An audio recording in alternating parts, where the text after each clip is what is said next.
Welcome back, everybody, to the show. I am your host, as always, Jay Villain, aka That Villain Jay, and tonight we have a very special treat for you. Yes, we do, because it is officially time. We're all the way into spoiler season, or should I call it season of spoilers? That's a good reference right there. It's Bloomborough time, everybody. Despite the fact that I still have a cowboy hat on, I haven't got my bunny-eared. Oh, whoops! I haven't got my bunny-eared model done yet. I got to work on that still. And we are doing our famous, or perhaps infamous, top 10 of our favorite cards. Top 11, because there's card tier 0. Yes. 5 of my favorite new ones that I think are going to be up and coming changes. 5 of Numbskull's favorite ones. Taking a look at some of the new systems, the new cards, doing a whole sampling here for you. And I think you guys are really going to like it. This is Bloomborough spoiler season. I can't believe it. I feel like I've been waiting a long time. So it's finally here, guys. It's finally here. We want to know also your favorite cards. What are you looking forward to? What are you looking forward to play? So let us know either the live chat or in the comments. What are your favorite cards? Give us your top 5.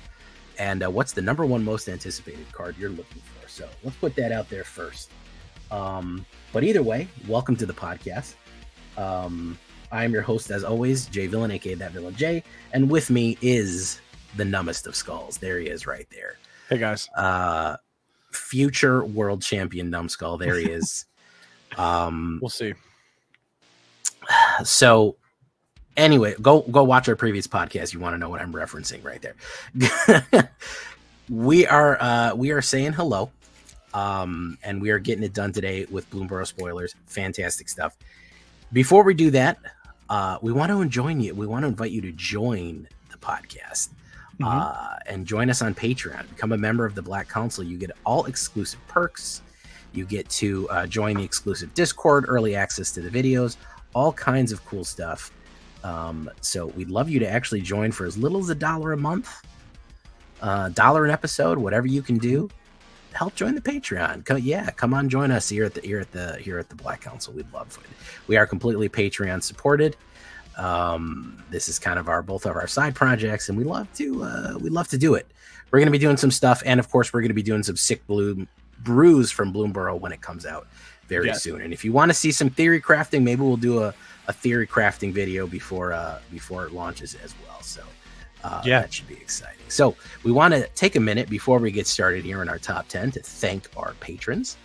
We want to say thank you to Jason Flood, Just the One, Larry Mitchell, Aaron B,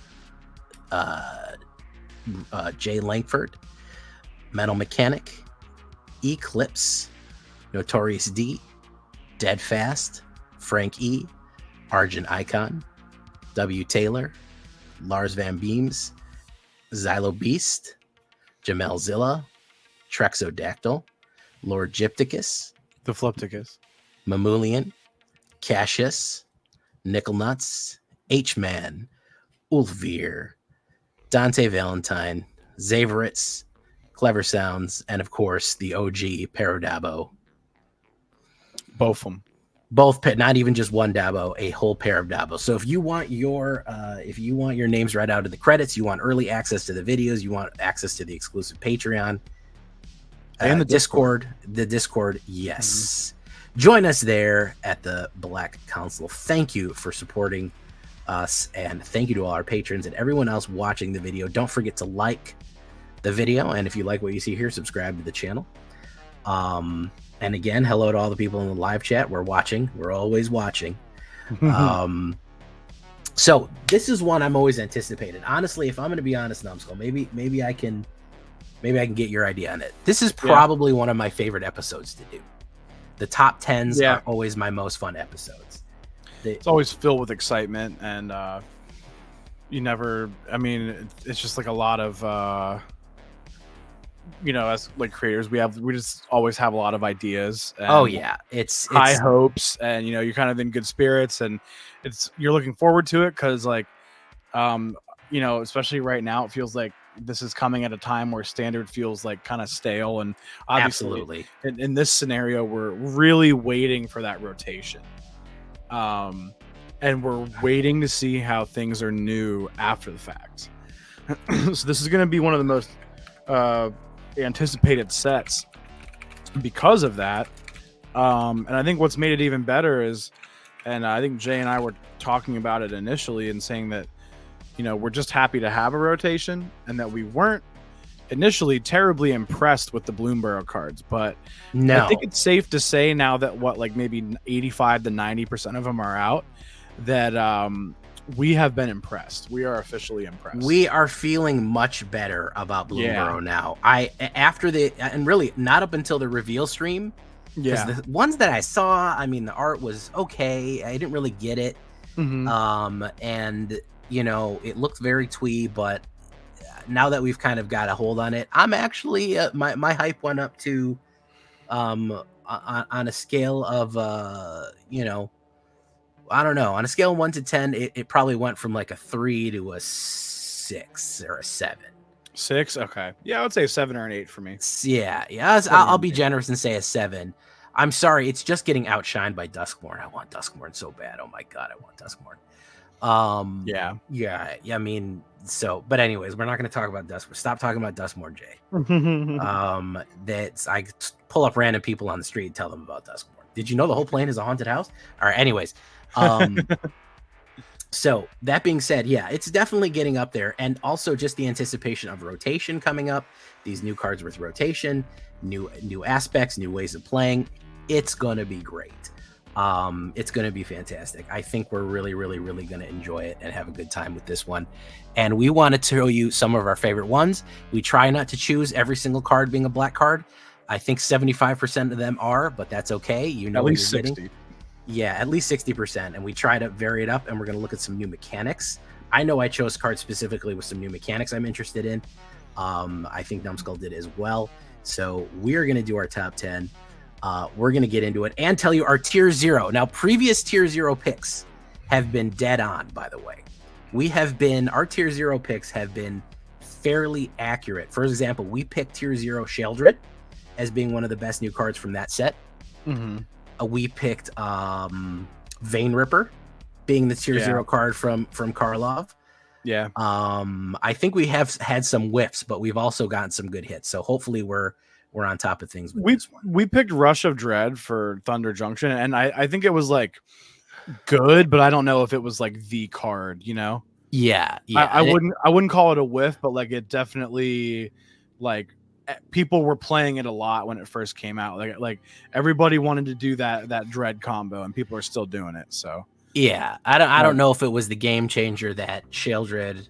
Yeah, and especially, I mean, Vein Ripper won the world championship, didn't it? So yeah.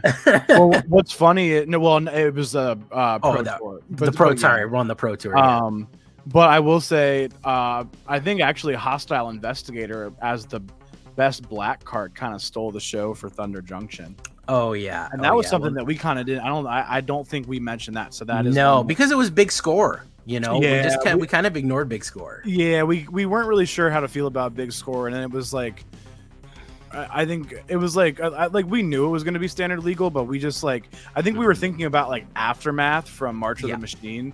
We're like, oh dude, those cards suck. Those are gonna suck. There's like one card that like randomly got used from it, and Coppercoat Vanguard is the only and Nissa the Nissa creature, you know, and that's like it. And so we just assumed that like maybe the big score cards were gonna not really get used very much, and then people started playing Hostile Investigator, and then that guy started to get pretty relevant. He's, you know, in some situations he's better than Sheldred in black decks. Absolutely. But we've had some hits, we've had some misses, but I think we've overall been pretty good about it. Yeah, and we think that I think both of our top ones are going to be relevant cards, and then I think our 0 is going to be pretty sweet. So we're gonna see what's up there. Absolutely. So I'm gonna throw it off to you, the Numbest of Skulls, to start us off with your number 5, the total number 10 here. What your favorite one is? So I'm going to go with Lunar Convocation. This is an enchantment, black-white. At the beginning of your end step, if you gain life this turn, each opponent loses 1 life. At the beginning of your end step, if you gained and lost life this turn, create a 1/1 black bat creature token with flying. You can also, it has built-in lose life as well, by paying a colorless and a black and paying 2 life. You can just draw a card. You don't have to tap anything other than your lands, of course. But yeah, this is, I think, really good. And it's just like, to me, it's a way to gain advantage early. And it's something that might be like kind of difficult for someone to remove. It's an enchantment. We still have the bargain effect in play for for doing stuff. You're gonna make tokens. You're gonna make your opponent lose life. You're gonna draw cards. It just kind of like sets. It's like a really nice engine for 2 mana that over time in these grind, it's probably like going to be in a grindy mid-range or some type of like Orzhov, enchantment combo deck, but those are still mid-rangey. Mm-hmm. They allow you to gain the incremental advantages that mid-range decks want to gain, that help get you, towards a win. And I think that in bat decks, they're going to be incredible. I'm already theory crafting a bat deck. Mm-hmm. It might even be out by the time this video comes out. And I think that they're probably going to be one of the strongest gain and drain builds out there. And honestly, I mean, a built-in draw engine for Orzhov, like, have we seen a card that's just pay whatever you want and get as much? Like, that's incredible. I really think Black has been leaning into lately this card superiority builds, especially with discard being so powerful against meta right now. Yeah. They've been making also a lot of just draw card, like what was that one called? Because we like that one too. That was called Greed, or what is it called? Avarice, disgusting avarice, or whatever. Insatiable avarice. Insatiable avarice. It's just these draw engines that are, pay 3 life, get 3 cards. Yeah, of course I'm going to pay 3 life to get. I'm mono black. Of course I'm going to pay 3 life to get 3 cards. Yeah, absolutely. If you're causing discard, just being able to draw, I mean, it's kind of a little bit of it's like a Phyrexian arena that you don't have to pay for. And the fact that it has 3 different components. Yeah. Pay to draw a card at the beginning of your end step. If you gain and lost, you get a bat. And at the beginning of your end step, if you gain life, you lose 3. That's 2 mana for 3 different effects. Yeah, I just feel like there was like a card that was maybe similar to this at one point that costs like 4 mana. Basically, yeah. And then in standard you'd say, oh, that's not very good. But then when you make it 2 mana, you're like, oh yeah, dude, this is legit. This is like probably the best enchantment 2-drop you could find. Yeah. So yeah, really good. I also like that the card draw is instant speed. There's no, you know what I mean? There's no tapping. Instant speed, no tapping other creatures or other stuff. Equally, -2/+2. If you have shouldered out, you don't actually lose the life, so that's pretty cool. But if you have shouldered out, you also trigger the second thing because you technically did lose life and then gained life. Exactly. So you can go ahead and get your bat. So it's pretty cool, man. There's a lot you can do with it, and that's And then you can play like pain lands. You can play the Caves of Koilos. Yeah, people aren't even realize that's a good pain land. So cast it with the pain land, so you'll instantly make the opponent. Well, no, I'm sorry. No, you need to gain life. But if you need to also lose life, the turn it comes out, you do that with your pain land. So you have options there. But yeah, I think it's a sick card. I could talk about it for a while. And I think there's definitely like some kind of place for it. Sad that it's kind of necessary, but sad that wedding announcement's going away, because you could really do like some kind of like Orzhov enchantments with this, Oh yeah, but it's really good, and I think it's solid, and I think it's gonna fit in the gain and drain and black decks very nicely. Agreed. Yeah, for 2, it's just value city. My number 1, I think my number 5 rather, is going to be a surprising one. I think people are going to be surprised that I choose this one, but there's a specific reason, and it's out of spite.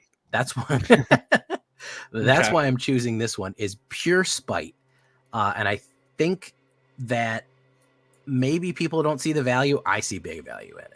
And that is going to be none other than the Sunspine Lynx. Yes. Okay. Now, the Sunspine Lynx is a red card. It's a red 4-drop for 5/4. That's a lot of beef. That's a lot of card for 4. A 5/4 for 4. Mm-hmm. Pretty stompy for red. Okay. Now, let me tell you about its effects. Players cannot gain life. All right. Already off to a good start. Damage cannot be prevented. Cool. Here we go. Now we're on a roll here. Now, when Sunspire Lynx enters, it deals damage to each player equal to the number of non-basic lands they control. So, what I'm imagining, here's on my map. I want you to follow me on my journey right here. Dropping this on like turn 5, 6, 7, 8, 9, 10 against a domain player. I just want you to understand how much pain they're going to be in when they have all those domain rampers. When those Atraxa Reanimators and domain rampers. Let's say they play Atraxa turn 8. I drop Sunspire, they take 8 damage immediately. You know what I mean? They cannot gain life. They cannot prevent this damage. There's nothing they can do. I think that as a finishing card against people playing triple colors, against people playing a lot of doubles, it's just such a brutal card to lay down on turn 4 to immediately damage people. And if I'm playing in a mono red, I have no downside. I'm going to only have mountains in my land. You might have like one like Mishra's Foundry. Like I was going to say, I have one Mishra's Foundry to do 1 damage. If you're running triple, even if you're running double and you've got 12 double lands in your hand, you have a ton of non-basics.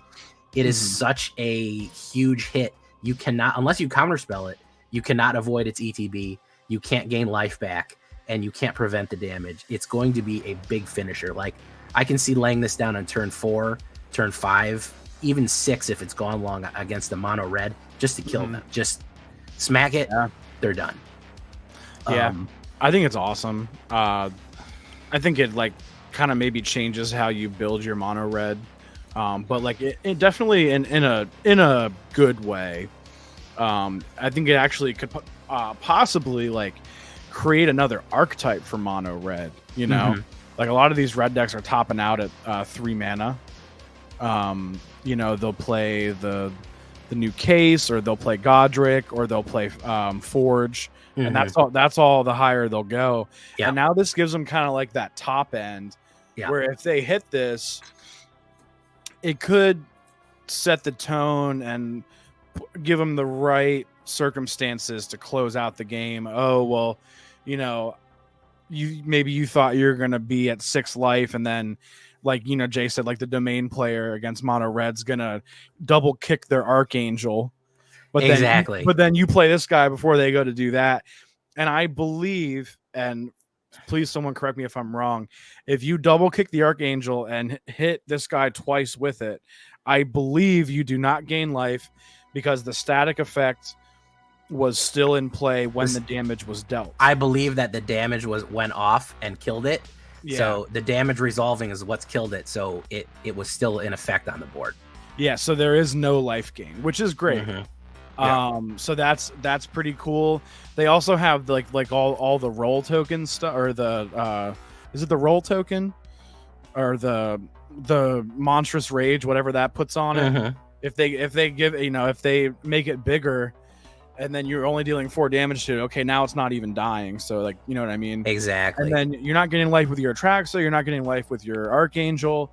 I mean, hell, that's gonna hit us too. We're not getting life with the Sholdred. This thing trades with Sholdred too. Mono Red had a hard time killing Sholdred. Now they have a creature that trades with it. It's a great blocker for Sholdred because it has the ETB effect, and once it's there, it's down. But also that annoying ass the third path card. Where you gain life for the cards in your hand. Yeah, that's that control. That's that control tech. Is that rotating out or no? No, that's Brothers War, a union of the third path. So people, those Azorius players like to draw fucking 15 cards and gain 15 life.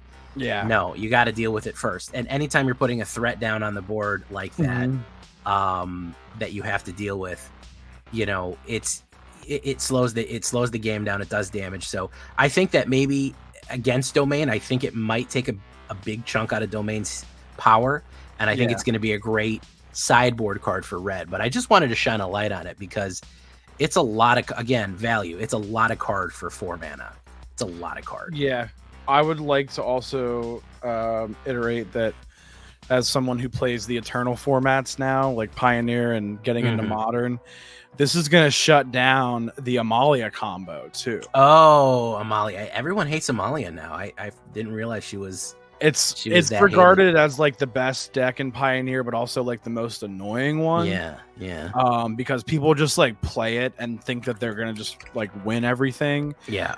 And like they don't like actually learn how to play the deck, and then it just and because of the way the deck goes, a lot of times there are draws. So people don't appreciate playing against it because of the high likelihood that they might have a draw when otherwise they could have played something else and just get a win in like tournaments and stuff like that. So that pisses people off. So people aren't the hugest fan of Amalia, and they wanted it to get banned, and Wizards didn't ban it for a reason. And I would like to think, you know, okay, well, you're gonna get tech to play around. You're gonna get stuff that goes against it, and you can play this color if you want. And there is a card. Jay was talking about Duskmourn earlier. There is a card in Duskmourn that has a similar effect to this, arguably stronger. And you know, we'll talk about that at a later time. But there's a card coming in Duskmourn that's gonna shut down Amalia too. So because these cards are coming, one could argue that they are probably going to keep Amalia legal, but they directly gave you a way to deal with it. So, you know, it's kind of there's give and take to it. They want to try to avoid just outright banning an entire deck altogether, because that's what would happen if you banned Amalia. But we're going to give you some tech, and you know, so I definitely appreciate it. There's other combos I think that are you know centered around life gain as well, so that's important. So that's going to be a big one. Yeah, I think it could see play in Modern too, like the Modern Necro Dominance decks that just draw half the library and gain like 30 life with Sheoldred. This is gonna shut that down too, and I think people are gonna end up playing it in like almost every format. I think it's gonna be good in like every format, so it's definitely making its way into top 5. Yep. All right. So what is your next one right here, Numbskull? This is your number 4 pick. Number 4, and it's people are gonna be like, Numbskull, why haven't you? I was confused by this one too, but honestly, the more I looked at it, the more I liked it. It's pretty cool. But people are gonna be like, dude, are you okay? Like, why haven't you called like just a straight black card yet? This is a green card. Oh my goodness. It's Keen-Eyed Curator. Awesome art, awesome looking card. He's a Raccoon Scout. It's 2 green, and he's a 3/3. So by default, just like good numbers, you know? Yeah. With him, you can pay 1 colorless and exile target card from a graveyard.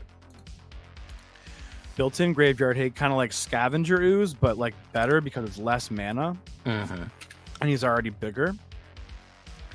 As long as there are 4 or more card types among cards exiled with Keen-Eyed Curator, it gets +4/+4 and has trample. Yeah. So you're looking at like on turn 4, maybe you have a 7/7 trample. Well, yeah, I mean, Golgari Mill is obviously a big deal in this set. So milling, and then like the there's that new foraging mechanic. So you can keep the opponent's graveyard neat so that they can't forage. Just graveyard combos in general, and then I think the fact that he can get trample, I think it just gives mono green like that early value to hopefully be viable again. I didn't love the time when mono green was crazy valuable, but at the same time, like, if we can make mono green relevant again, maybe it'll mean that there's like less control. I don't know. Yeah, if people are afraid of the big stomp. And I think that is one of the things that this can do, is that it can all of a sudden, you could have it out and be unassuming, but then hit a really good lick, pay 4, you know, hit one good mill, pay 4, and then swing in for 7/7 trample. Like you're just exactly. It's kind of a sneak card. And then you have Nissa for buffing it with the forest and giving trample, and you have all kinds of other stuff, and you have all these buff spells and all this stuff.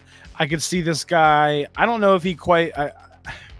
I don't think he goes in these Gruul Prowess decks. I think it might have to be mono green. I think if you play it in a Gruul Prowess, you're being a little bit greedy because Gruul Prowess plays mostly red cards and then like splashes green. It doesn't do any like double green stuff. So I think you'd have to go like a mainly mono green route, strong green base to be able to play this on curve, like having 2 green right off the bat. That almost needs to be mono green, you know? Yeah. Well, I think that's relevant. Oh, sorry, I didn't mean to cut you off. No, it's okay. I was just going to say that, you know, hopefully we see some mono green action. So we'll see. You know, we'll see how it goes. I think that it obviously is a good choice for, aside from the maybe a little difficulty with its 2 green cost. I think it's a great idea for root stacks, Golgari root stacks, which are pretty powerful right now. So yeah, roots will probably just get stronger. Yeah, in all honesty, and if you have the right mana, if you can make it work, if you do a roots deck that's like mainly green and just splashes a little black, you might be able to get away with this, but you will have a little bit less consistency casting this guy on turn 2, I think. Yeah. But it might be worth it for the value. But even if you put him down on turn 4 or 5, you put him down on turn 5, it's still not that bad. You could immediately, because it's not tap, you could immediately pay 3 and hit 3 roots 3 times. Exactly. Yeah. No, you could get like a bunch of plants anyway, just like that. You could have like a crazy turn 5 and kind of like combo off. Yeah. There may be situations where you don't even want to play this guy on turn 2. Because you want to play something else to chew through some removal or chump block with something else, or because you're playing black, you can play a death touch creature. You know, whatever. You can drop a Glizzy Slayer before you play your favorite raccoon. So, yeah, you definitely have options. And yeah, I think the roots decks, that's definitely an interesting one. We'll have to see about the mana base if we can make it work. But it's it kind of wants you to play it. So we'll have to see. That's a great one. I think that and it's outside of the box for Numbskull, which we're happy to see. Yeah. As soon as I saw him, I just like, from how big he can get, I'm like, dude, like that's got to be good. Yeah. You know, it's got to be good.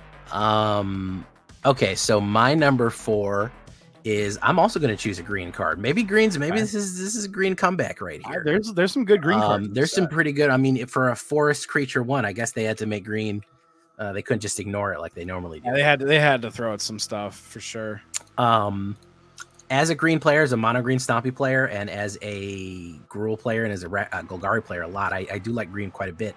And this one is just a flat out improvement over a bunch of green cards we have right now. And that is going to be, and also the return of the class system that we last saw in Dungeons and Dragons, and that is Hunter's Talent. Hunter's Talent, and this is a uncommon card. Yes, it's 1 green and 1.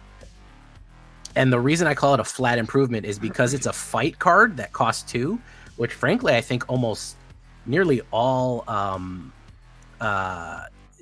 It's actually not a fight card. It's a target card deals damage equal. Yeah. They all cost 2. Like, I don't know. I think the only one that, I don't know if there is one that costs only 1 right now. There used to be, I think. I know there's 1 mana fights. I don't know if there's 1 mana deal damage. Yeah, there's 1 mana fights, which is like that one that mana fixes. But I think that what's that Snowy Showdown, that one from Kaldheim that dealt damage? Yeah. That's the last time we saw 1 mana. So 2 mana deal damage equal to creature power you control or power you don't. So that's already good. The thing is, it's got a tail end as an enchantment. If you pay 2 you pay 1 green and 1 to bring it up to level 2 on any turn. You just level it up. Whenever you attack, target attacking creature gets +1 in trample. Okay, now we're talking. +1 in Pretty trample good. for any attacks you do. That's almost like Case of the Trampled Garden. It's like basically a Case of the Trampled Garden, except cheaper. And then a number 4, you can pay 1 green and 3 at the beginning of your end step. If you control a creature with power 4 or greater, draw a card. So extra card draw at the end step, on top of, +1 in trample, an extra card at the end step, potentially upside for what used to be a 2-cost fight card, for a 2-cost direct damage card. That used to just be an instant or a sorcery that you threw away. Now it stays on the board. Yeah. And it can increase its power. So it's just a market flat improvement over the something like Tail Swipe or something like that. So yeah, it's another permanent too, which exactly that's a way that green kind of outvalues you, is the accumulation of permanents and kind of like running you over. Yeah. And this helps with the running over. It's a mana sink, which is cool because, like, if you think about the last time mono green was good, it actually had some of these class enchantments to kind of beef things up a little bit. And now we're bringing that back. We're adding card draw. We're doing trample. We're, using it as removal. It's kind of a Swiss Army knife of green, which is great for green. So giving it this toolbox, I think we need to see some people trying out mono green, and hopefully I'm going to do it. Someone can make it relevant. I'm going to see if it's there. So a very powerful green card that I think has some overall utility and just growth with it.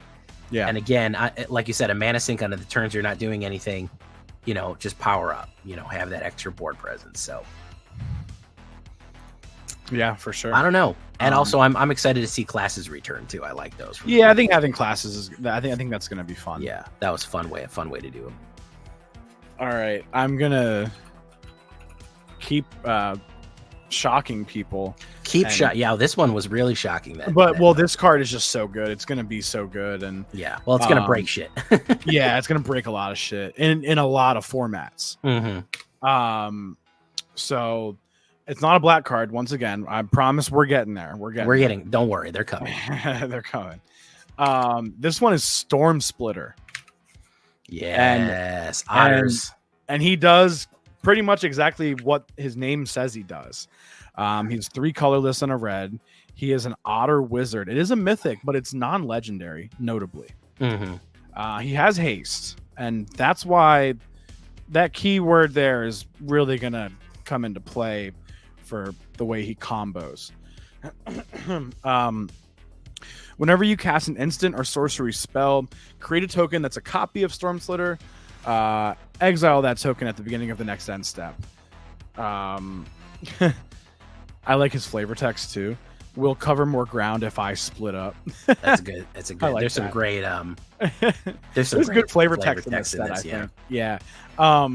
So basically, I think they I think like MTG Goldfish did the math with like a YouTube short. I think it's like if you cast like 4 or 5 spells, because they all have haste, you should have like more than enough creatures to just swing for lethal in the same turn. Because it doesn't say that it only does once. The tokens it's basically exponential. You get 2. Yeah. If you cast a shock, you get 2. You cast another shock, you get 4. You cast another shock, you get each one doubles up, you get 8. 8, so 16, 32, yeah. Exactly. So you start hitting a point of returning that starts getting ridiculous. Yeah, and then if you're like copying spells, I think that's still that's a thing. You know what I mean? So there's all kinds of stuff. And then I think maybe there's like free spells, who knows? And then you're going to have other guys that you played before this. There's already talk of like otters going pretty crazy. Otters are going to go wild. I'll give him credit for it, Chris Botello. It's one of the battles from, I guess, what is that? Brothers War? Is that no, that's March of the Machine. Or March? Okay. It's the one that you get like 2 1/1 birds or something like that when it hits. But when you flip it, it's just a blue one. It's called Cadus. I forget the rest of it. But it gives all of your creatures Convoke.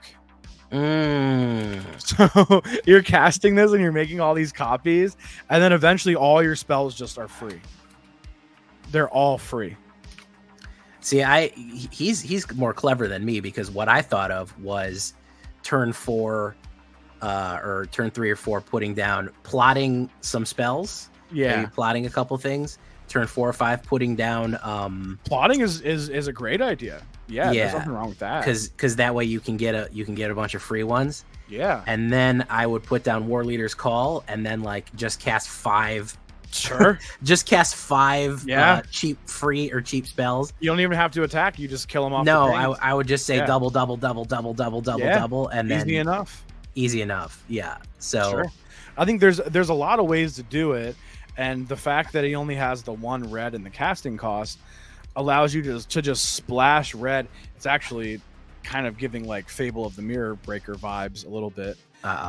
Because it was so easy to splash it into anything, and that was part of the reason that it was so ridiculous. Now he's not making copies of your most ridiculous non-legendary creature, so it might not be as crazy, and he's not giving you extra mana, but he is a win con. He's absolutely a win con. I'm scared of people mutating on him. Oh my god, that would be something. Can't you? If I remember mutate correctly, you can mutate on a creature, right? You say I'm casting it for its mutate and turning this into that, right? Well, you mutate like under or over. Yeah, if he's on the board and then I cast mutate, isn't it that it's been so long since I played mutate? It mutates on top of it, so it becomes that creature, correct? Well, you can choose, but yes, you do have a way to make it that way. So yeah, I'm just imagining a high-powered mutate creature and then multiplying it because it gets all of its underlying effects, and then so you make it like a 5/5 instead of a 1/4. That could get crazy. Yeah, so he's going to be crazy. Like, there's already a really strong Storm deck in Modern, and I think this guy might get thrown in there. So that's a thing. Now I think because he has 4 mana, it might be a little something else, but I think there's going to be ways to pop off with this guy for sure. Absolutely. So we're going to have to see. He's going to be a big one, especially with mono red being what it is, you know? Yeah. All right. Well, I'm going to come on to the one that I know you all have been waiting for. Let's hear it. You know what it is. You know we got to put it in here. It has one of the most awesome names and, frankly, artworks. Maha. It's Feathers Knight. Yes. Can you imagine having the Sobriquet? It's Feathers Knight. Oh my goodness, so gothy. You love to see it. 2 black and 3, the good old 5, a black 5-drop. And frankly, I'm happy it's a black 5-drop. I literally couldn't handle another amazing black 4-drop. I can't do it. There's starting to be too many. Yeah, there's too many freaking. I'd rather it be one more expensive just so it doesn't crowd my 4th spot. Yeah, then you have like another choice besides Akhlazot's then too. Exactly. So this is crazy. This is pretty bad. 2 black and 3 legendary creature elemental bird. Already, let me tell you the first parts, and you're like, already that's Value City, which is of course it's a 6/5 flying trample ward, discard a card for 5. Right. That's already, hey, that's a solid ad right there. Last line, creatures your opponents control have a base toughness 1. Yikes, bro. Yikes, bro. Perfect. So I mean, we're talking about oh god, can you imagine Meat Hook, Matt? This is why they banned Meat Hook. Yeah. Oh well, dang, it would have rotated, but yeah. Yeah, there's like I'm looking at like Glistening Deluge, or Choking Miasma. Yep. Compare that with Massacre Girl, you know, to get everything out. I mean, all kinds of stuff, man. Even cut down. I mean, you could cut down a Sheldred. Yeah, because it would be a 4/1. Yeah, you're right. It would be a 4/1. Right. Yeah. Like the amount of power that you're going to be put out. And frankly, if you have some First Strike or some Trample that just they have no toughness anymore to go through, like even her with a 6 power swinging in with the Trample, they could have a big blocker, but in the sky they're going to get trampled through. Like, yeah, if they think they have a good flyer to block her, no. They don't. This is one of those cards that's like, in my opinion, if you're doing a trampling deck or any kind of removal, it's down and it's immediate effect. They're screwed because if I can get any other spells off, you're going to eat them up. you know. Yeah. I was thinking also, could you like, I just thought about this. So you could like have your combat phase and like a player blocks with their creatures, whatever. Yeah. If they took any damage at all, they die. If they're down, if they're dead, if they took any damage at all, they're dead. So it's like that's crazy too. Yeah, you could do a big combat and they're like, oh, I blocked that. Why is this guy attacking? I'm just gonna block all this shit. Yeah, he's dumb. Maha comes out, it's Feather's Knight, and boom, scoop, all good. Just pick it up. Now I know for my Historic and Pioneer or whatever other those other formats, Karavek. I mean, Karavek is spiteful. All creatures get -1/-1. It prevents your creatures. Old Karavek, old Karavek, not the new one. It prevents your opponent from playing creatures. They're soft locked out of creatures. Yeah, dude, it's so dope. It is bad. I mean, it is. You could really pull off some really bad combos with this. It is very powerful. I mean, it's one of those cards that, like we call it, as an on-site. Like you're not going to have very much success with this on the board. It's just going to dampen everything. So can you throw up that showcase art for it, Jay? Yeah, I'll show up the showcase with like the owl. It looks so cool, man. It is so legit. Yeah. Oh, I have to get it. I have to get 2 or 3 copies of this card for sure. And at the high end of a discard deck, at the 5-drop of a discard deck, you're not going to have what it takes to even kill it. So, yeah, this might be a sideboard threat in my waste knot. If I have to board out Aquazats for whatever reason, this dude could be like one of the threats in my sideboard. For like creature heavy decks, you know what I mean? So that way I just always have good blockers. So yeah, this could really be something. And the fact that you have to discard a card to mess with them, I think that's pretty good. So I'm excited about it. I'll probably throw 1 or 2 in my Pioneer deck in the sideboard. And yeah, it's great.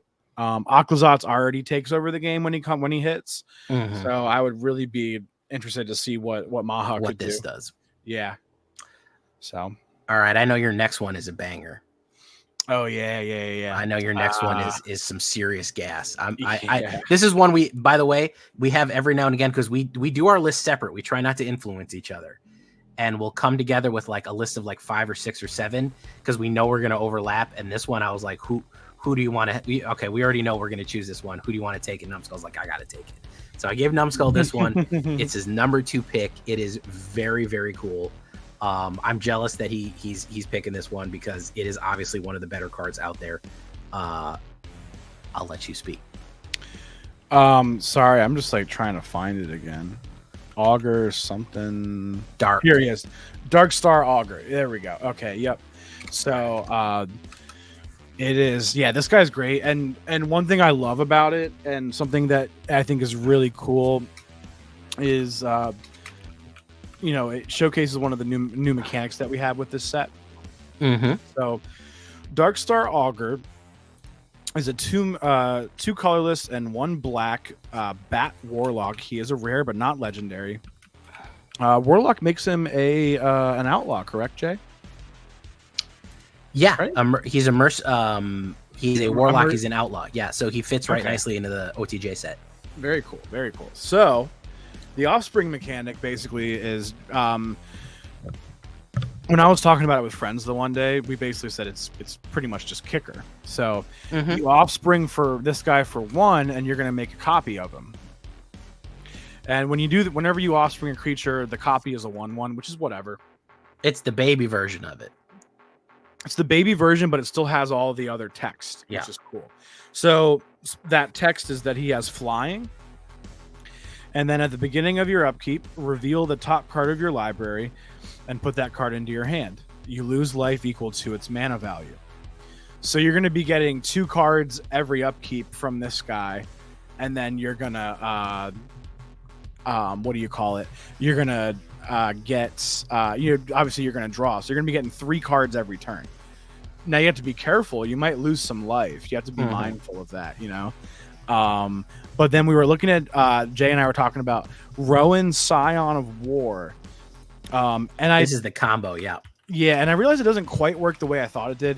It only reduces black and red cards, but still, it's like we're talking about a 2-mana Breach the Multiverse, 2-mana Virtue of Existence. Well, I was also thinking about a 1-mana Corrupt. 1-mana Corrupt, dude. Yeah, sure. Yeah. Why not? So to explain, Rowan Scion of War, you can what that does is you tap her. Nobody's really used her yet. Whenever spells you cast this turn that are black and or red cost X less to cast, where X is the amount of life you lost. So if you pulled like a Corrupt, which is 6 off the top, you would lose 6 life, but you would tap Rowan and could immediately cast it for 1 black mana because the total cost is 5 and 1 black.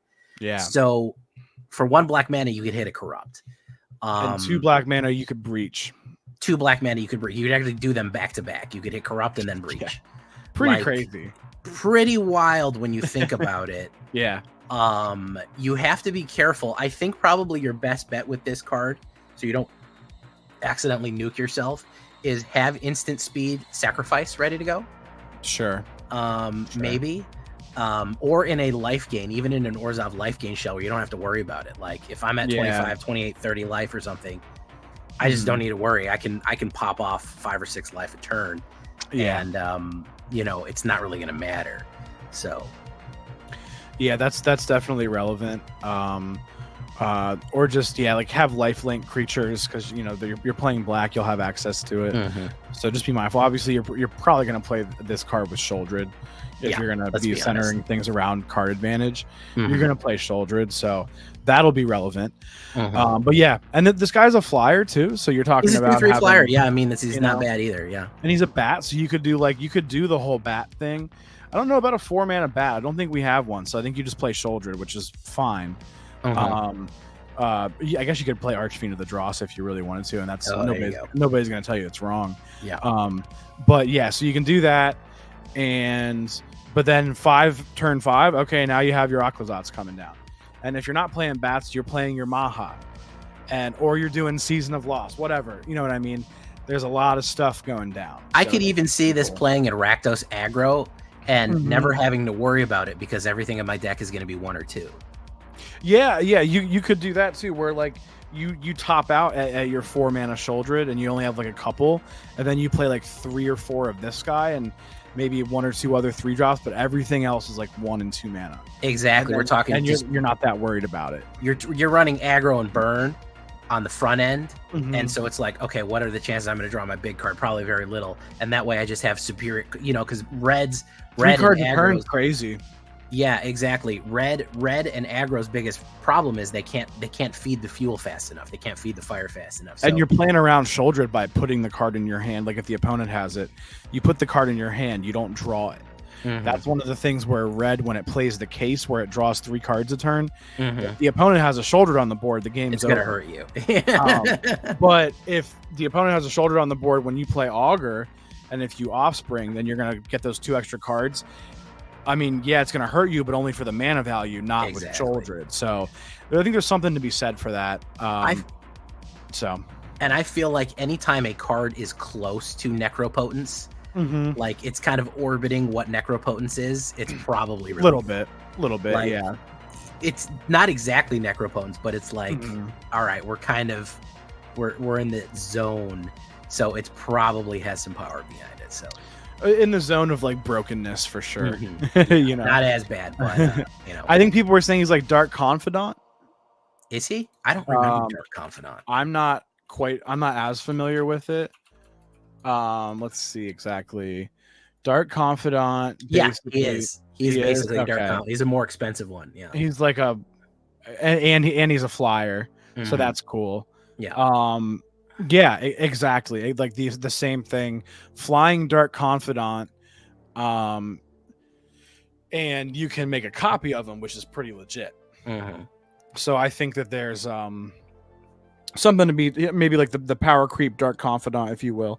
But yeah, I think he's really good. I could see him going in a few different decks. And, oh yeah, he could just with his 1 black and 2, he could fit in any kind of build. Yeah, and there's a lot like in there's a lot of formats where you're using your life total as a resource, and this and that. So I think there's plenty of ways to gain life. So I could see this guy being a banger in like a few different formats.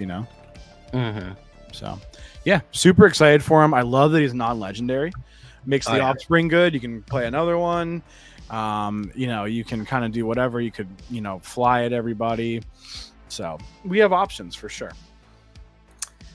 Fantastic. Now in my next one, he gets behind 50% style, 50% mechanics. That should give you a hint already what it is.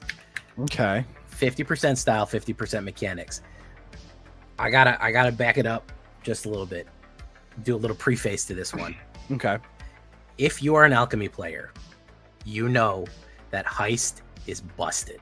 Oh, I know what you're talking about now. You already know what I'm talking about. Heist is a problem. Yeah. And then I said, oh no, man. They did it. They put it in alchemy because they're putting it in standard. Now, we don't have the heist mechanic, but we have the infamous Cruel Claw. Cruel Claw. He is a 3/3 Rakdos, 1 red, 1 black, and 1 Weasel Mercenary. He's an outlaw, by the way. So he will also fit in your Laughing Jasper deck. So you can make a total card stealing deck. That's true. He is a 3/3 menace. Whenever the infamous Cruel Claw deals damage to a player, combat damage to a player. Yes. Exile the top cards from your exile cards from the top of your library until you exile a non-land card. You may cast that card by discarding a card rather than paying its mana cost. So you get to pay stuff. You get to you kind of are heisting your own deck. And you get the ability to discard a card to play a card for free. It's good. That's pretty good. Do you know what I'm thinking too? And he has menace. He has menace, so he's probably going to get through. You know what I'm thinking? I'm thinking I'm going to give him double strike on the attack. Oh, do it twice. I think I'm going to give him double strike. Or you can do like the extra combat phase stuff. Yeah, I think I'm going to cast Twinferno. Twinferno, there you go. I think I'm going to cast Twinferno on him right when he's about to hit twice, pull 2 cards off, discard 2 cards from my hand, and get 2 free cards on the board. A combo that was immediately brought up with this is how casting the Emrakul that has the madness cost. Yeah, exactly. Because you get to discard things. You discard the Emrakul, cast it for madness, and then still get the other free spell. Exactly. So you get an Emrakul and another spell for 6 mana. Exactly. So, there's this guy's gonna do some stuff. He's gonna fuck people up. He's gonna fuck people. I mean, I've seen the heist. We also have Cruel Claw's heist, which is I saw that when I searched him. He has his own heist card. Yeah, it's that's kind of you reveal their hand, you choose a non-land card, and then you can cast it, which is basically a fancy form of hand heist, not alchemy hand. Is that the heist. One that was like black? Mm-hmm. Yeah, it's called. He's stealing an egg because he's a weasel. Okay. You get it? Weasel steal eggs. I see. And that's if you gifted, though, too. So that's if you gifted. Okay. So not only that, he's a weasel mercenary, and also he has a rapier and sweet boots and a red cloak. I mean, this dude is dripped out, man. This is like the coolest weasel ever. He looks like a swashbuckler. And he's called the infamous Cruel Claw. I mean, come on. It's pretty cool. Yeah, he's really going to bring something to Rakdos. When we're talking about Rakdos mercenaries or Rakdos outlaws, he's just going to bring an X factor. I could see him like being a commander too. Oh yeah, he'd be a great commander. Yeah. The regular art is really cool. The showcase art for him is sick. I really like the showcase art. So yeah, really happy with Cruel Claw. You got him and Jasper now. It's like, dude, which of these like ridiculous 3-drop crazy value engines am I killing now? Exactly. It's like they're both such a problem, and they both like kind of feed off of one another in a way. So yeah, that is it should tell you that he's 25 he's 40 almost $50 right now. I see that. Yeah, I see that. Yeah, so there's that. What was the other one? Yeah, Maha's like 15. Like Maha's not bad. Yeah. Now that the Storm Splitter. Storm Splitter is going to be $100. 45, 60, yeah. like 50, $60 right off the bat. Yeah, everyone already saw that one was a monster. Yeah. Your Lynx is up there too. They're talking about well, the showcase. It looks like they love the showcase art, like $15. So, oh my goodness, I can't even realize it went by this. You remember I said I loved doing these ones? It went by so quickly. Oh yeah, it did. We're on the last one. We're on Numbskull's #1 pick. Oh, dude. And if you know Numbskull, you know probably what's going to be, because you know what his favorite card ever printed was. Get ready. You have it. I'm gonna leave it to you, man. I'm gonna let you run with it. Here we go. Sit back for this one. So we have. We thought Rush of Dread was a similar to like Invoke Despair reprint. Like it was pretty close. It was decent. I think this one arguably actually gets closer to being a real Invoke Despair reprint. And it's arguably a little more fair. But it kind of like combines Rush of Dread and Invoke Despair. Anyways, let me stop opining. Let me stop giving you a forward for this. This is 3 colorless and 2 black, so it's a lot easier to cast than Invoke Despair. Yeah. It's a sorcery and it's a mythic.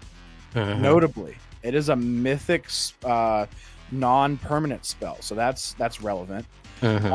So this is another mechanic that they're doing, and it's designed to be thought of like energy, but the energy can only be used on this particular card, and that's it.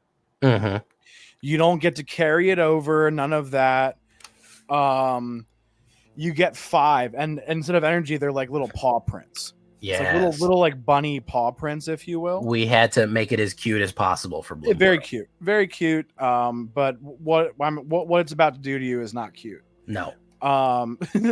So you get to. So it gives you.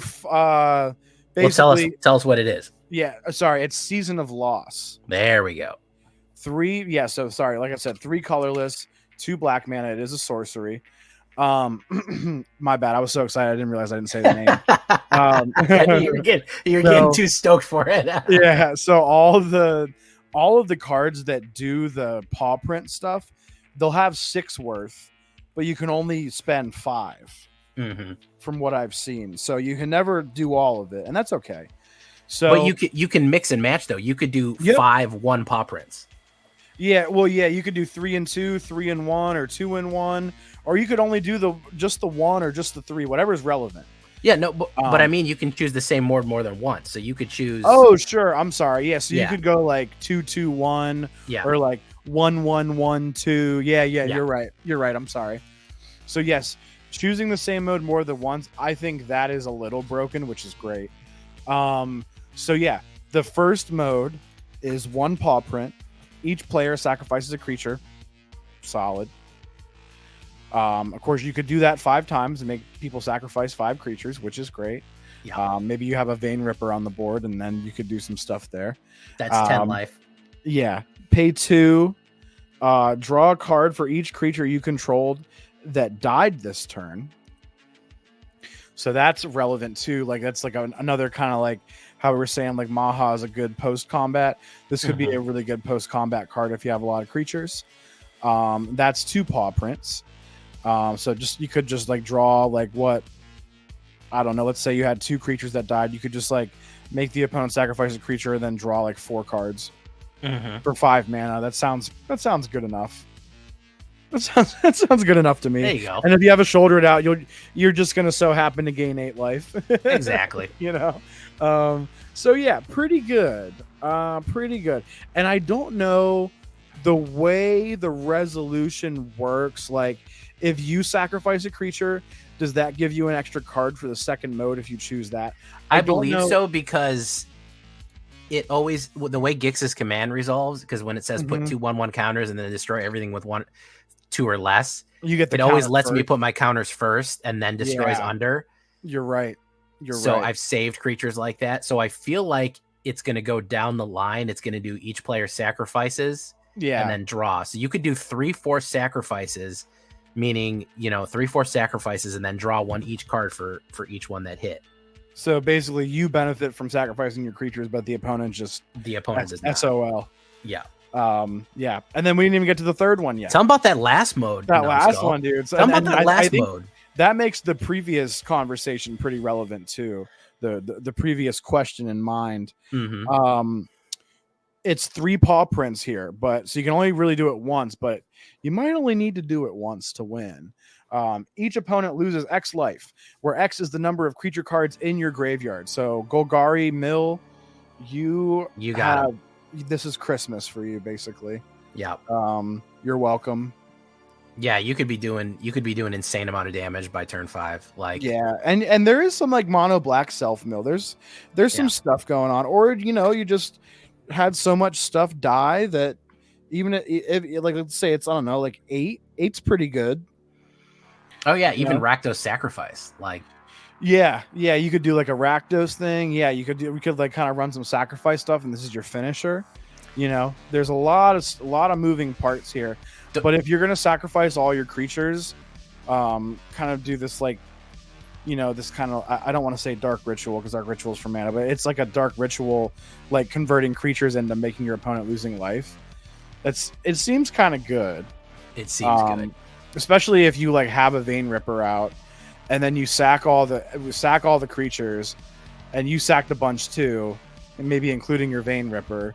And then you make the opponent lose X life. Like that can really, I know that's like, you need to have a 6 mana creature on the board and cast a 5 mana spell. It's kind of a lot, but in standard you can get away with doing that as a finisher, I think. So yeah, it's very fun. I think this card is awesome. I think the art is great. The showcase is beautiful. This might be our fixed Invoke Despair. And don't forget the fact that life loss. Hey, turn 4, Bloodletter.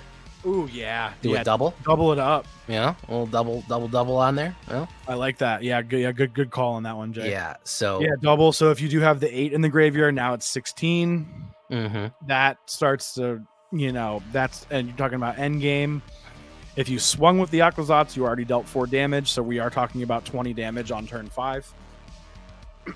There you go. So there's that, so yeah, if you can get the creatures in the bin, or if they just flat out die, or if you sack them to get them there, this thing will go fucking insane. And I think this is going to be a great card, and I'm excited to try it out. So we'll have to see. Fantastic. All right, I think it's time for mine, isn't it? Yeah, let's hear it. Let's hear it. So this one I was surprised that Numbskull. This is one I was sure Numbskull was going to pick, but he didn't pick it. And I've got some ideas for this one. And this guy right here, I feel, is going to be a big hit because Reanimator is always a big hit. It's always a problem. Yeah. And that is going to be Coiling Rebirth. Coiling Rebirth. Another 2 black and 3. Another 5-drop black. 5 seems to be the high end now. The perfect. That's like where the power cards are. Yeah. Agreed. So it has the gift mechanic, which is a new mechanic for Bloomburrow, which is also kind of why I pick it because I wanted to get a gift card in there, and I actually really like this, and I have an idea. So it's a Reanimator, which is basically return target creature card from your graveyard to the battlefield. Then if the gift was promised and the creature isn't legendary, create a token that's a copy of that creature except it's 1/1. So you reanimate something out of your graveyard for 5, which is pretty standard for a Reanimator card. Mm-hmm. But you can give somebody a free card draw. Which, by the way, in black, I love forcing card draw on people when I have Sheoldred out. That's kind of my idea. I'm going to force you to take the gift. I'm going to be like, here, have this. Lose 2 life. I'm going to reanimate something and then get another copy of it. What I might do is, like we were just talking about Bloodletter, I might reanimate Bloodletter. Now I have 2 of them on the board. Yeah. Now you lose double life. Yeah. And you had to draw a card. If I have Sheoldred out, I force card draw you, put double life down, and then swing in. There's a lot of shenanigans that you can get up to with this, guys. Yeah. You can't make a double of a legendary, which is a nice power curve on it. If you could do a legendary, it'd be too much.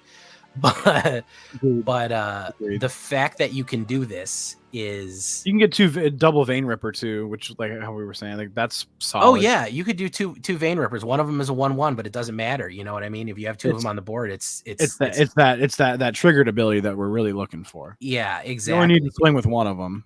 Exactly. We don't need to do much for it to make it work. So yeah, I mean, and realistically, in black right now, you could get this out on turn 4.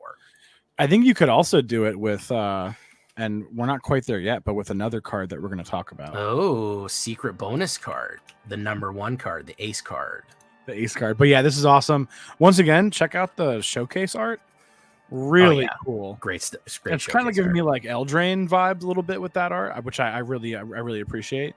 Yeah, I love the Eldraine art. Really cool there. Yeah, I think there's plenty of strong non-legendary creatures that you can get good value with this guy. Double Archfiend of the Dross, double Vein Ripper, just all kinds of stuff, man. You know, double anything. Just being able to basically resurrect and get 2 of it by forcing someone to draw a card, which, I mean, honestly, man, it's not a big deal. It's 1 card. And like I said, with Sheoldred, you can make it have a downside. So, well, if they're like tapped out and you're gonna kill them that turn anyway, it's like, yeah, sure, do it. You know? Yeah, exactly. Yeah, you can set it up where it's not going to matter where they get an extra card. If you've got the right play line, they're gonna draw. You're gonna get whatever you're gonna get on the board. Either two Vein Rippers and double cast them, and then go in with a million creatures. And when they all die, everyone gets ripped apart. You know? It's gonna be great. Yeah, it's gonna be so great. Yeah, really cool. I think the Coiling Rebirth is good. I was considering it, but I wasn't fully sold on it, but I do like it. Oh, sorry, I wasn't sold on it as a top 5. Let me put it that way. Oh yeah, if I was making a top 5 of just black cards, yeah, I would throw it in there, but I wanted to try to get some other colors in. So okay, you know. But yes, I fully acknowledge that this card is good. I really like it. I like to do those surprise plays at the end. And I don't know if you've seen how many force draw decks that I've done. I love force drawing people. Sure. I love to do, what's that, Insatiable Avarice with Sheoldred on the board and just mess with people. I love force drawing. So I think it's great. It's my number 1. I'm definitely going to be using it with all the other Resurrector. Even Rakdos Resurrector would be good with it. You ready? We're ready. We're ready for the number 1. You may have. Oh, do you want to do an honorable mention or 2? Oh, honorable mentions. Yeah, let me just scroll for a second here. Let's see what we got.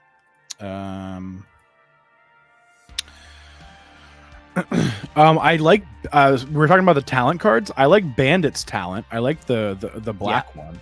Bandit's talent's not bad. Punishing people for not having cards in hand. I think if we're talking about discard decks being good, that's relevant. Yeah. Believe it or sorry. I was gonna say, well, did you have something to say about that card? Because I was gonna go to a different one. No, I have another one. I was gonna just honorable mention. I'm trying to shoot him off. Go ahead. Yeah, go ahead. Believe it or not, I almost picked 3 Tree City. I think people are thinking limited on this. You choose a creature type and then you choose a color, add the amount of mana equal to the number of creatures you control. Yeah. Everyone is thinking you're thinking limited and like, oh, well, I'll choose raccoons. Man, choose Phyrexians.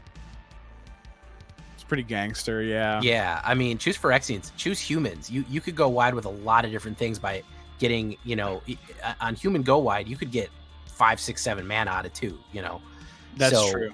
Yeah. I think that's a pretty tough card right there, especially I think limited, you're thinking, well, I'm going to run squirrels, so it's going to be great for squirrels. But man, there's plenty of tribes out there. I think there's a few ways to make that card good for sure. Another one that I like, and I think this guy is going to be maybe a commander. Wick the World Mind.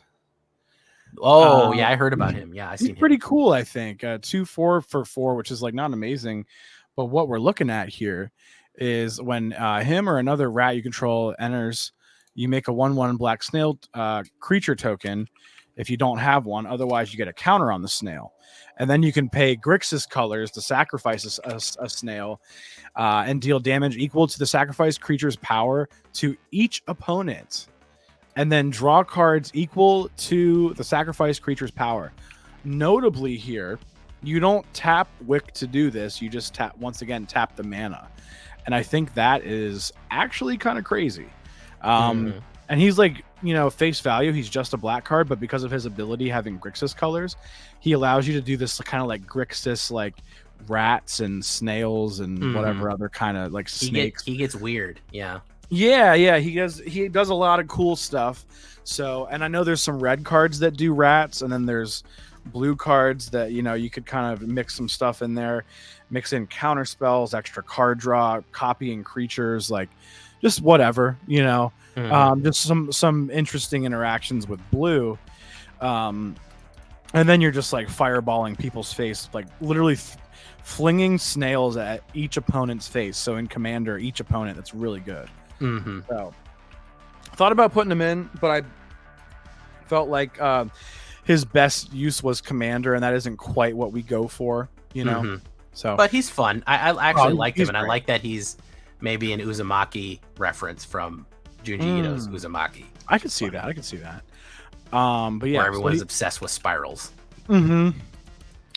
Also, all the seasons cards I think are going to be relevant. Pretty much all the season cards. Yeah, I mean they're all good. There's solid stuff in each category there. All the talents, all the seasons, all the what was it? Bandit? No, yeah, all the talents, all the seasons, they're all going to be good. So, yeah. All right, so this is some honorable mentions. We've made you wait long enough. The El Grande Finale. What do we think is the number one? This guy was unanimous. I mean, I think did I send it to you right when it popped?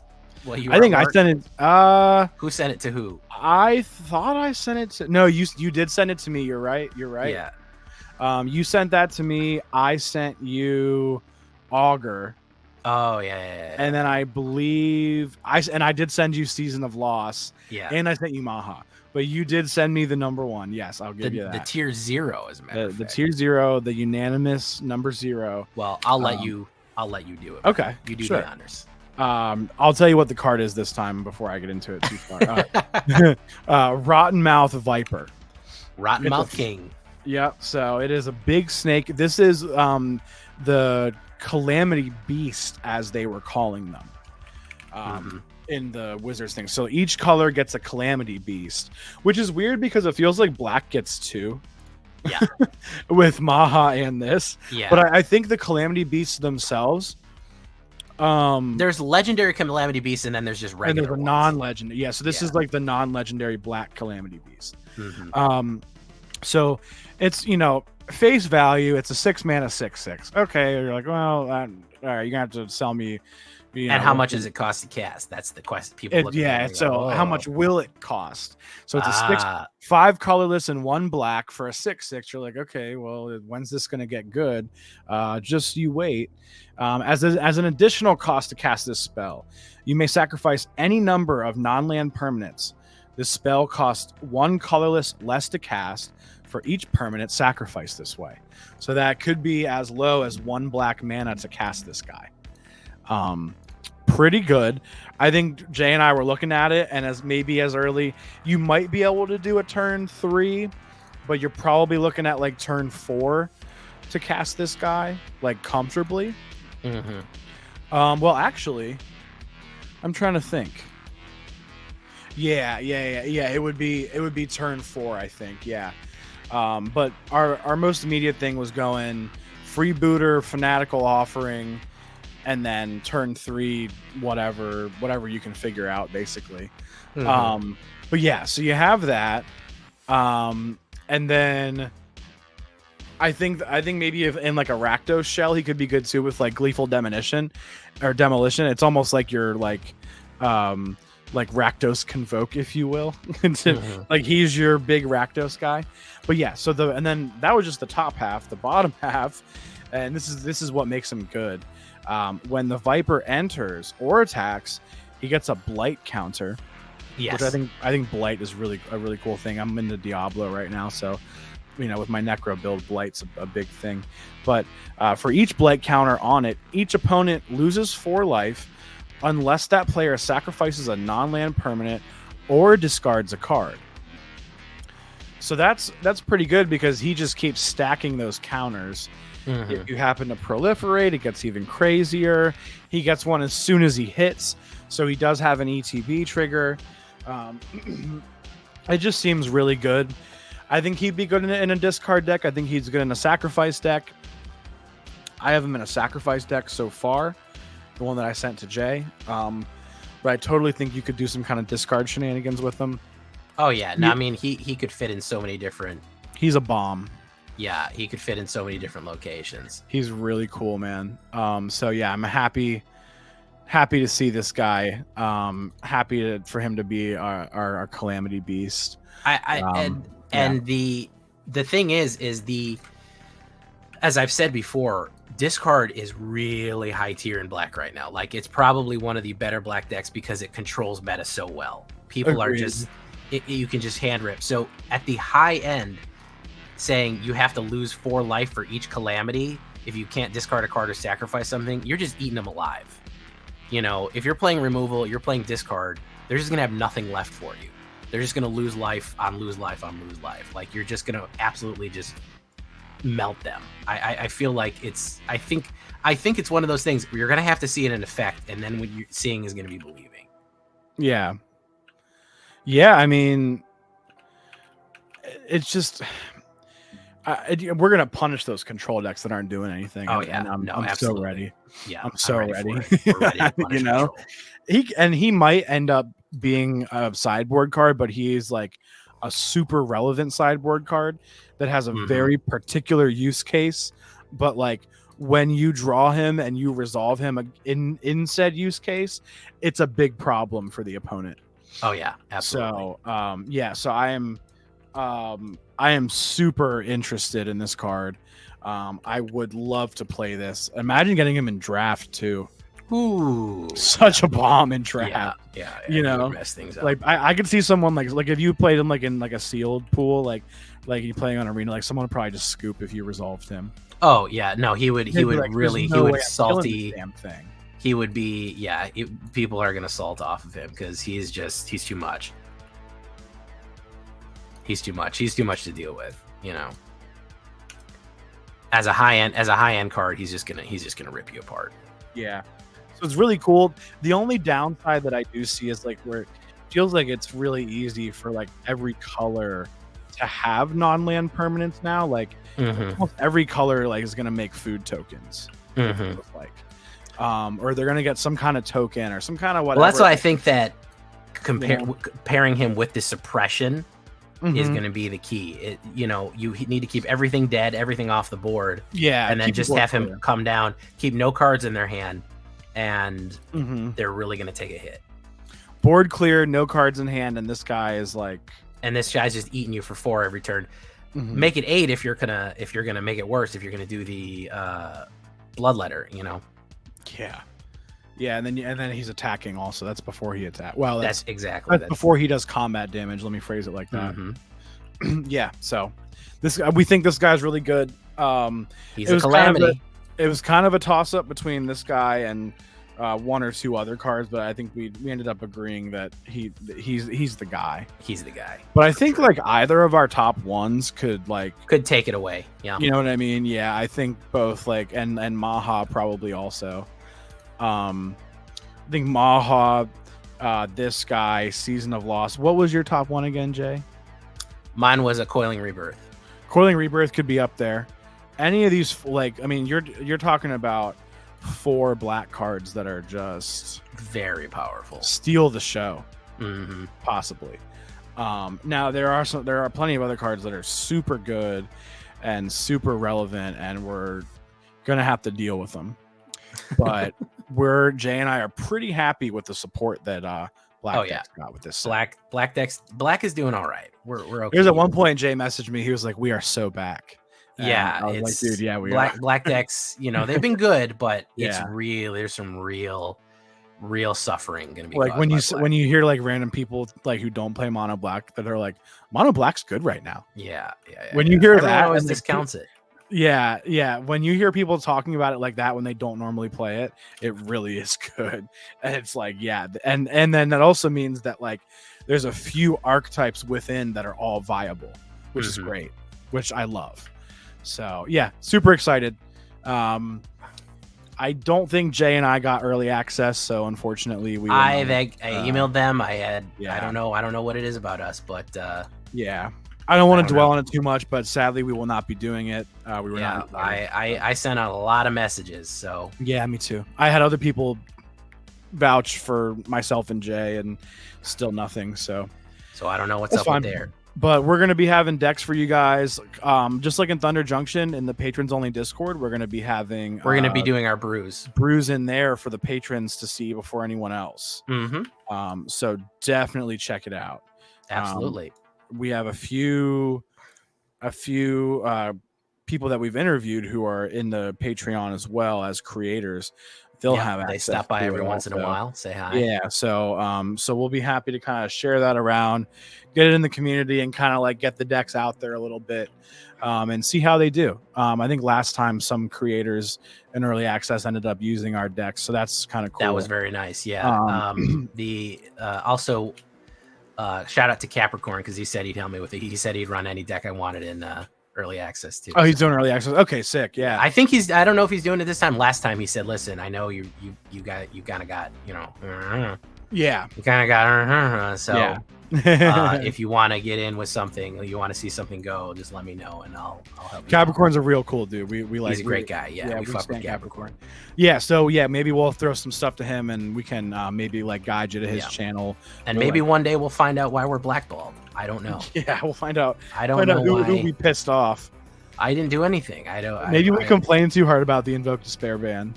Oh, I don't know. That shouldn't be the same team. Yeah, you're right. I don't know. All right. Well, we're going to close it there. I don't know what we did. Maybe we'll find out. Maybe we'll be in it. Maybe we'll surprise on the last day they'll let us. Who knows, man? Yeah, maybe they'll have a slot. We'll keep up. We'll never lose a joke. But yeah, thank you guys for being here. Thank you so much for coming. Check out the Patreon. Check out our streams. All that stuff. We'll see you in the next one, guys. I've been Jay Villainy. You've been great. With me as always, partner in Black Council is the numbest of skulls, Numbskull, right down there. I'm going to call this meeting of the Black Council to a close. Take care, guys. Good night, everyone. Bye-bye.